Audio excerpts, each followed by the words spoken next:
more of a supporter perception. Just to kind of highlight the last 2 weeks of discussions in terms of building new identities and principles, it's applicable to the supporters as well. Building our lives on honesty and integrity and transparency and openness and all of those things. Building a new family identity is also crucially important. Re-establishing the culture within the family. We did talk a lot about how the culture and social networks that we are involved in contribute to this new identity. And the family culture is also an important concept for us to really look at. So what does our family stand for? What principles are being put into the family, etc. Part of being a supporter is understanding your need to heal and to grow and to redefine yourselves. Understand that the person you were before addiction, somebody else's addiction entered your life, is not the person that you are today. And to try and figure out what parts of your identity have been lost, what values have been changed, what principles have gone out the window. We have to start to look, and this is both for the supporter and the recovering addicts that have left, we have to start to look at what is the repair that needs to happen within the family system. What was neglected, what became unmanageable, what parts of the family dynamic, which roles of the families was lost as we tried to survive the chaos of addiction.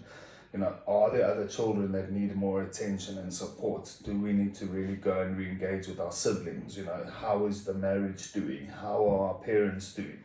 How are we as individuals doing? Because as an individual, we need to be as healthy as we possibly can so that we can contribute to the family system. And if the family system's healthy, then everybody is healthy. So part of identifying perhaps where we've gone off track as supporters is to ask yourself, what role have you played within the family system in and around this addiction, through the addiction? There's generally three kind of roles. Number one is the rescuer, a person trying to fix and save and be the hero and do all of those things. The other one is the persecutor. That's the person that's generally pointing out all of the problems, that's generally challenging all of the problems, that's generally calling people out, the aggressor or the disciplinarian person, I suppose we can put it like that. And the other role that people often play is the victim role, where all life's difficulties are all about me and my poor life and my poor needs and everything that goes with that. And we don't necessarily play one specific role. We can interchange in all those roles, but you can start to see where you probably most fit into this equation. We will go in depth into all these roles at a later stage when we start dealing with ego states, but for now, one's got to start to ask the question, did I try and fix everything? Did I maybe try and ignore the problem or distract everyone from the problem? Or did I get way too involved in the chaos of the issue?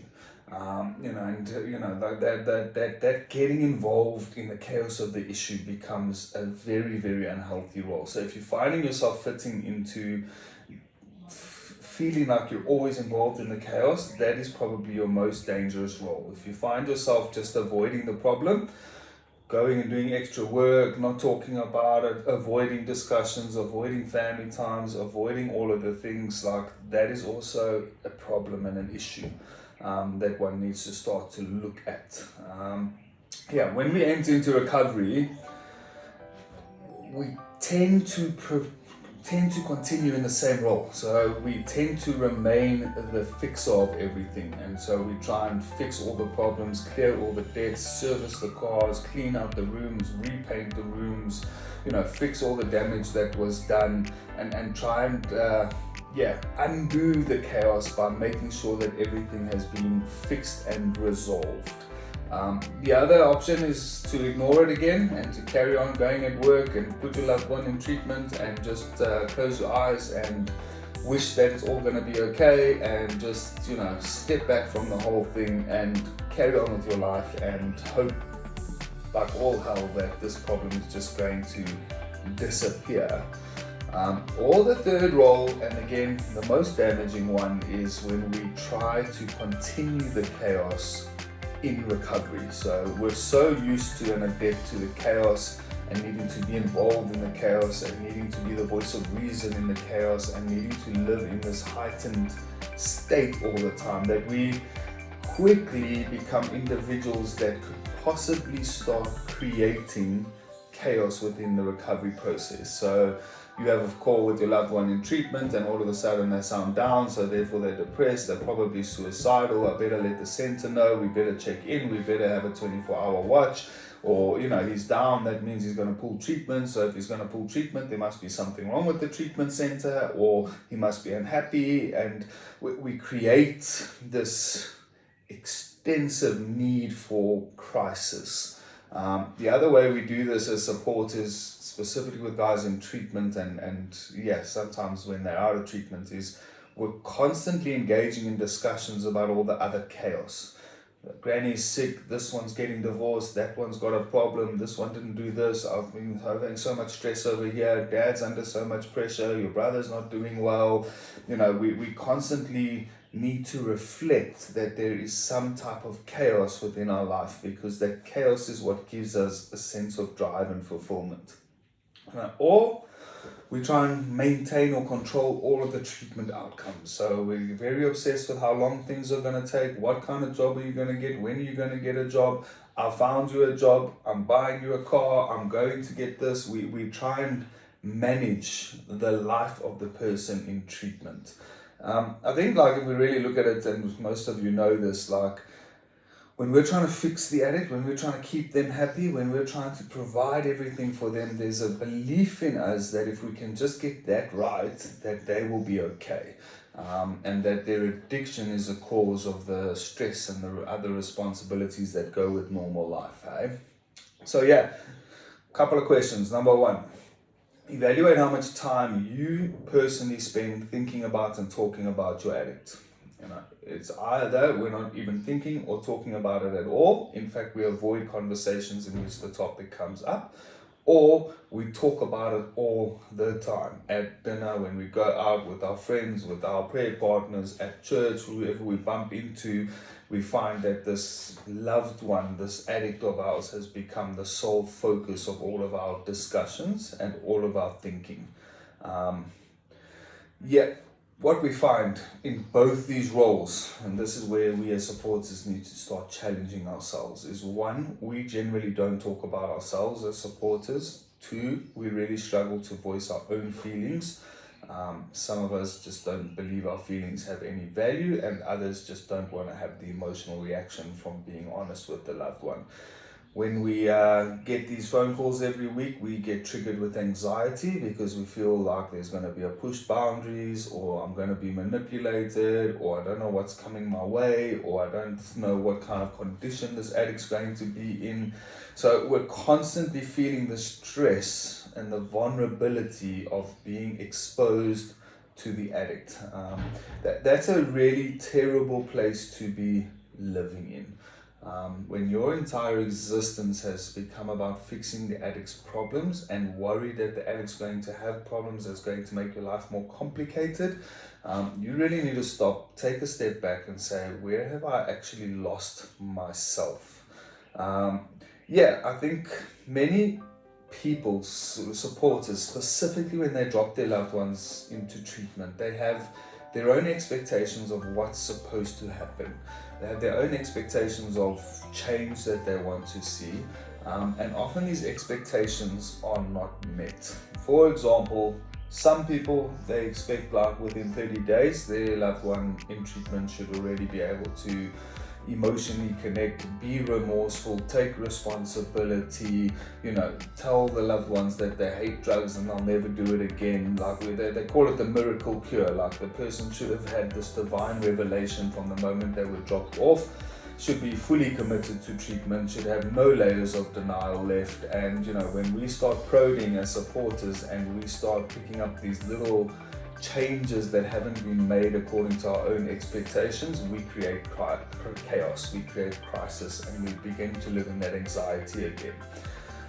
We have to start to acknowledge that we as supporters, as family members, have also become damaged goods, that we've also shifted and changed in unhealthy ways. We have to acknowledge that we don't have any control, that we are just as powerless over this situation. We have to acknowledge that the only way I can help my loved one is to help myself. Like, we really have to know that if I want my loved one to become successful in their recovery, I as a supporter need to become successful in my own recovery. This requires a massive conscious awareness of where you as a supporter are at in your thinking and your feelings, and what's driving those things. So not to get off topic too much, but just to plant the seed in the supporter's mind. You've gone through days, weeks, months and years of chaos and crisis and unpredictability and not knowing what's coming your way. You've had sleepless nights, you've worried about your loved one, they've disappeared for days, they've had accidents, been arrested, stolen your money, caused massive fights. They really have created your life to become totally traumatic.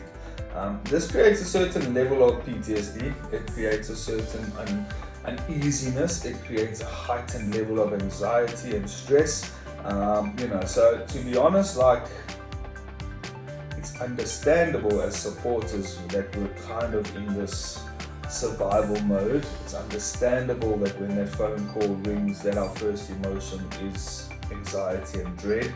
It's understandable that we want to control and predict all the outcomes. It's understandable that we believe that if our loved one is happy and content, that our life will stay stable and that the drama will stay away. All of these things are completely understandable, but that does not necessarily mean that they're completely healthy. So climbing out of this state of existence is certainly not something that I say is easy and I just flick my fingers and we've got a miracle cure. Developing trust in a treatment process and having faith in positive outcomes is not easy, specifically those that have been in and out of treatment centers and have been going through this for a long time. Many supporters have had their addict dealing in hope. So I just give you the hope that things are going to be okay, and I get the resource, and then I dash your hopes again. And so it's understandable that you would be in a place of suspicion and trying to fix it all, but it is not healthy, and that does not do you any good, which then does not do the addict any good. So I just want to kind of focus on one little thing to close this video off. Is the most dangerous thing to anybody's recovery process is an enabling codependent, which I'm sure you've heard if you're a support in support groups that word 1,000 times. Enabling and codependent. And it's not to label anybody with any of these things. It's just to say when I'm in this constant state of needing to fix or rescue or manage, and that I'm needing to keep my loved one happy so that I can keep my process going, you're not living in a healthy state, and that is not helping your addict to change. And so one has to start to shift the perspective of the supporter. If you're enabling your loved one, you're enabling their addiction. You're keeping them sick. In order for them to not stay sick, we have to stop doing everything for them. We need to come to a place of understanding I should not be doing the things that they are capable or should be doing. Yes, I shouldn't be fixing their debt. I shouldn't be clearing the credit card. I shouldn't be doing all of that under the perspective that I'm going to give them a clean financial record so that one day they can get a bond. We can come up with 1,000 excuses of why I need to do the things I do, but despite the excuses, we should not be fixing all of the messes. Most addicts coming into treatment don't even know how to phone a bank, order a new card, pay for insurance, claim for insurance. They don't understand how to create debt agreements with banks. They have no consideration or experience on what real life actually is. Why? Because the codependent enabler has been doing these things for them for years. Yes, don't go and find them a job. They need to get that themselves. Don't go and fix up their car and have it serviced and put on new tires. Don't go and tidy up their room and paint the whole thing and make it all pretty for when they get back. These are things that the person in recovery needs to start to face, needs to start to resolve, and needs to start to fix in order for them to build esteem, in order for them to build character, in order for them to build the capabilities and the skill sets of managing life. And they can't do that, and bigger, you can't expect them to be able to do that if you keep doing it for them. So realize that every time that you attempt to make decisions for them or sort out their problems, pay all their debt, do everything, that you are ultimately keeping them sick. So you're ultimately robbing them of the growth experience. And if I really put this into perspective, you're robbing your loved one of the growth experience because you're scared of the outcome of their choices on your life. And yeah, I'm sure many of you would be able to say, yes, that's exactly why I'm doing it. If I don't do it, it's going to backfire.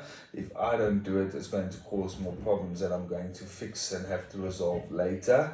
But, and it's a big but, we have to stop and say everything we've done up until this point has not changed the problem. It's not fixed the problem, and it's not gotten the loved one into recovery. And so perhaps it's time that I actually stop doing the things that I've been doing year in and year out and try something different.